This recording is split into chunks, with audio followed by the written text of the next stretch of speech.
Discrete का मतलब भाई, और डिस्क्रेट इसका मतलब होता है मॉडेस्ट प्रूडेंट बिहेवियर, जिसका बिहेवियर, जिसका व्यवहार बहुत ही अच्छा है, विनम्र है, वो होता है डिस्क्रीट। और डिस्क्रेट डिस्क्रेशन होता है, डिस्क्रेशन मतलब ए सेपरेट थिंग, ए सेपरेट थिंग, अलग थिंग, डिस्टिंक्ट मतलब जो अभिन्न हो, अभिन्न अभिन्न होता है इसका हिंदी में। और इसका तो डिस्क्रीट मैंने आपको बता दिया।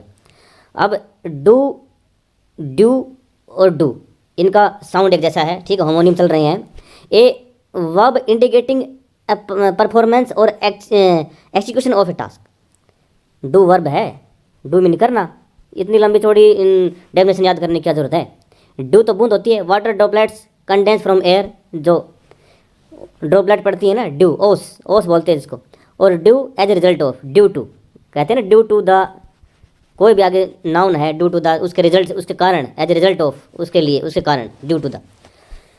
होप ये समझ में आ गए होंगे आपको। आगे बढ़ता डोमिनेंट और डोमिनेट। डोमिनेट का मतलब होता है किसी के ऊपर हावी होना, कंट्रोल करना उसको। और डोमिनेट का मतलब होता है कमांडिंग, कंट्रोलिंग, नियंत्रण में, डोमिनेंट। डोमिनेंट हावी और डोमिनेट कंट्रोल करना। अगला डाई और डाई, दोनों का साउंड सेम है।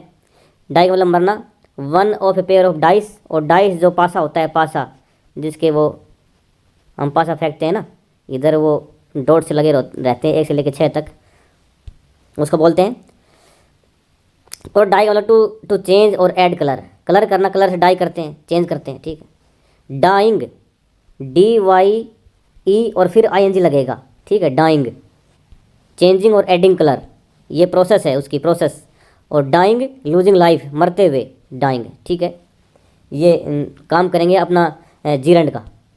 एलिसिट, ELICIT का मतलब होता है टू ड्रा आउट, और टू ड्रा आउट मतलब निकालना,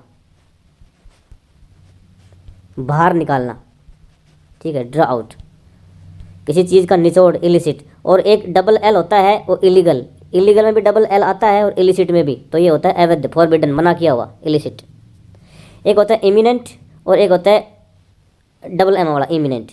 इमिनेंट का मतलब होता है प्रोमिनेंट, ठीक है, प्रोमिनेंट का मतलब होता है महत्वपूर्ण, महत्वपूर्ण।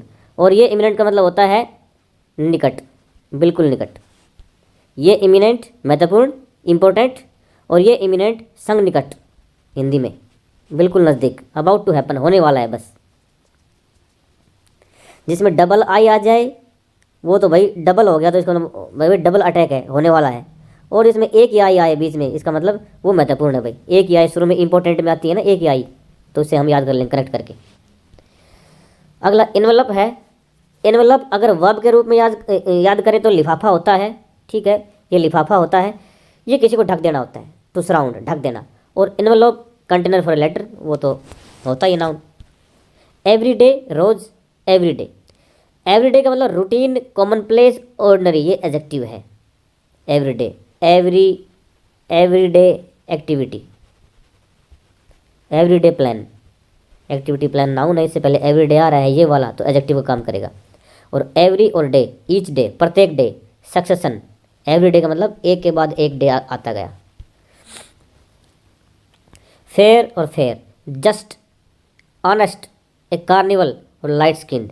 लाइट स्किन भूरा, फेयर है, कार्निवल कोई मेला, और एक ऑनेस्ट होता है भाई, फेयर पर्सनैलिटी है, फेयर उसका फेयर बिहेवियर है, ठीक है।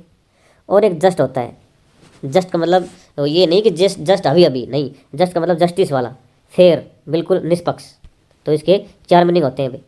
और एक फेयर का मतलब मेला होता है, सॉरी वो किराया होता है, किराया, भाड़ा, किराया, फेयर। मनी फॉर ट्रांसपोर्टेशन, और फूड भी होता है फेयर, ठीक है, ये तो बहुत कम यूज़ किया जाता है फूड के लिए। तो आगे बढ़ते हैं। फार्दर, दूर, एट ए ग्रेटर डिस्टेंस, जिस डिस्टेंस को हम मेजर कर सकें उसके लिए फार्दर। और in greater depth, non measurable, जिनको हम माप नहीं सकें उसको बोलते हैं फर्दर। फर्दर मतलब आगे का, आगे का, ये परिस्थिति के लिए किया जाता है। और ये फार्दर, ये दूरी के लिए किया जाता है, फार्दर, ठीक है। आगे है formally, formerly, conventionally, with ceremony. Formal होता है, फॉर्मल ड्रेस होती है, ऑफिशियल ड्रेस होती है, ठीक है, तो ट्रेडिशनल होती है फॉर्मल ड्रेस, जो सबको, जब सब उसको एक्सेप्ट करते हैं, जो सेरेमनी के साथ होती है, मतलब जो अपने रीति रिवाजों के साथ वाला फॉर्मली। और एक फॉर्मरली होता है प्रीवियसली, FORMER लिखते हैं, फॉर्मर प्रेसिडेंट, फॉर्मर PM, तो पहले का, भूतपूर्व, प्रीवियसली। ठीक है, ये एडवर्ब है, adverb. Fourth, forward, bring fourth, bring fourth लिखते हैं FORTH, फोर्थ, सामने लाना, सामने लाना। और एक फोर्थ होता है नंबर फोर्थ का, ठीक है, उसको ये कई ये लिख देते हैं, गलती मत कर देना, FOURTH होता है फोर्थ, नंबर 4 इन ए लिस्ट। गोरिल्ला और गोरिल्ला, ये गोरिल्ला एनिमल होता है, लंगूर की प्रजाति का, और ये गोरिल्ला होता है soldier specialising in surprise attack. Gorilla attack होता है ना भाई, जो सोल्जर्स होते हैं उनका एक अलग से वो स्पेशल उनकी ट्रेनिंग होती है, सरप्राइज अटैक करते हैं, गोरिल्ला अटैक। ये तो सबको आता है, हेयर में नहीं भाई, सुनना और हेयर में नहीं, यहाँ कोई नई बात नहीं है। आगे देखो, हर्ड, HEARED गलत हो जाएगा, HEARD होता है हर्ड। हर्ड का मतलब सुना, पास्ट टेंस है इसका, हियर का, ये ऊपर आया था। एक हर्ड होता है ग्रुप ऑफ एनिमल्स, झुंड बोलते हैं, झुंड, एनिमल से झुंड को हर्ड बोलते हैं। एक होर्ड और होर्ड, ये भी इंपॉर्टेंट है। एक हिडन फंड और सप्लाई, एक कैचे बोलते हैं इसको, कैचे। एक हिडन फंड और सप्लाई, होर्ड होता है। होर्ड का मतलब ढेर भी होता है, ढेर, ठीक है। हिडन फंड, छुपा हुआ फंड, और सप्लाई, ठीक है, होर्डिंग। और केस का मतलब होता है जमा किया हुआ, ठीक है, वो होर्ड होता है, जमा किया हुआ। और हिडन फंड, जो भाई फंड दिया जाता है पैसे का, जो भी है वो छुपा हुआ, सप्लाई जो भी है। और HORDE, a large group of crowd और स्वार्म, एक बड़ी भीड़ है उसको हम होर्ड बोलते हैं, ये नाउन है, ठीक है। और स्वार्म भी भीड़ को ही बोलते हैं। होल और होल, ओपनिंग, HOLE, होल, छेद, ठीक है। और WHOLE का मतलब होता है संपूर्ण, संपूर्ण, कंप्लीट, एन इंटायर थिंग, पूर्ण थिंग। इसमें इतना ही है, चलो आज की क्लास में इतना ही करते हैं, बाकी कल करवाएंगे। आज मेरे पास टाइम कम है, तो आज हम इसमें जो सीखा है, जो समझ में नहीं आया है, तो आप कमेंट कर सकते हैं। Thank you.